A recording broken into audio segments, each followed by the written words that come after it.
I literally could lost my GoPro twice because of maybe I did something wrong, but I used the windshield mount for the board.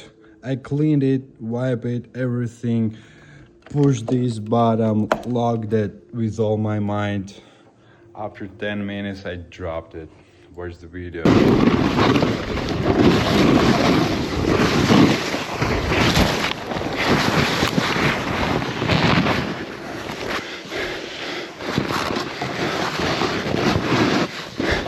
GoPro, how about this?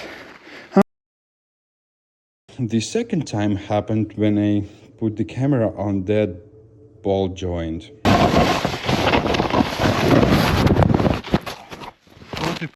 It literally been detached from here and I found my camera in the snow. So I don't know, I did something wrong maybe, but it was locked definitely. Maybe I didn't tie it well enough. It reminds me just one thing. Every time on the job, on the snowboarding, everywhere, anytime, you need to double check everything you're doing. Appliance repair in Renton and nearby.